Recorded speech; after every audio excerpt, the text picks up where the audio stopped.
ये जो वीर शक्ति है ये अमोघ बल प्रदान करती है। स्मृति, शरीर में एकदम बिजली जैसा करंट, रात दिन एकदम उत्साह पूर्वक कार्य करते रहो, फिर भी थकान ना आना, वर्षों की बात तुम्हारी स्मृति में रहना। कोई बात पकड़ लो तो हजारों बार उसका चिंतन करने की सामर्थ्य रखना। अगर मंत्र पकड़ लिया तो मंत्र ही चल रहा है, नाम पकड़ लिया तो नाम। अब यह सब खोखला हो रहे हैं तो कैसे बात बता। अब समझो, जो मूल जड़ है, नींव है साधना की, बिल्डिंग की नींव है, वही मजबूत नहीं तो बिल्डिंग कहां से खड़ी हो जाएगी। ब्रह्मचर्य, गृहस्थ, वानप्रस्थ, संन्यास, ये 4 आश्रम हमारे हैं। अब ब्रह्मचर्य गोल हो गया तो कैसे उसमें गृहस्थ खड़ा हो पावे, आश्रम कैसे वानप्रस्थ हो पावे, कैसे सन्यासी हो पावे। तो मूल ब्रह्मचर्य आश्रम है।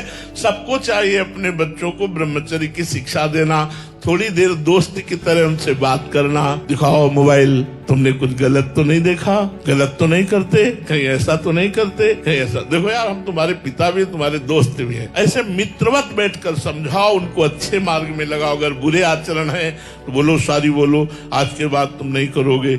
ऐसे समझाओ, प्यार दुलार से उनको अच्छे मार्ग में चलाओ। अगर बच्चा 20 वर्ष तक ब्रह्मचर्य रहे, फिर वो गृहस्थ में जाए, खूब उसका कुछ नहीं बिगड़ने वाला। चल होता है एकदम उठान मारता है, जैसे सांप को छेड़ दो फुटकार करे, ऐसे होता है ब्रह्मचारी। जरा सा उनके अपमान की वृत्ति कर दी ना परशुराम जी के पिता, काट के भेज दिया 21 बार क्षत्रियों को, विश्व के क्षत्रियों को। ब्रह्मचर्य के त्याग को सुख समझा जा रहा है, जबकि ब्रह्मचर्य के रोकने में सुख है। जिस वीर शक्ति का त्याग करने में आप सुख का अनुभव करें, और उस वीर शक्ति को रोक कर देखिए आपके अंदर कितनी स्फूर्ति, कितनी स्मृति, कितनी बुद्धिमत्ता, कितनी गंभीरता, कितनी सहजता, सरलता, ये सब सद्गुण ब्रह्मचर्य प्रकाशित कर देगा।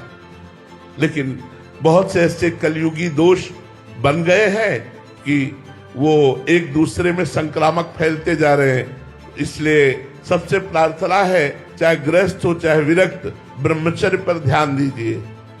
गृहस्थ है तो यथा समय ब्रह्मचर्य का यथा अनुष्ठान करे, जो विरक्त है आजीवन ब्रह्मचर्य का अनुष्ठान करे। जिसको ब्रह्मचर्य धारण करना है, ध्यान देकर सुनिए। सबसे पहला कार्य उसकी दिनचर्या में, चाहे बच्चा हो चाहे जवान हो या जो कोई भी हो, सूर्य उदय के पहले रात्रि के चौथे प्रहर में ही जाग जाना चाहिए। अपने तो अर्धरात्रि के बाद ही जाग जाते। चौथे प्रहर प्रातः 4 बजे बिल्कुल जग जाना चाहिए।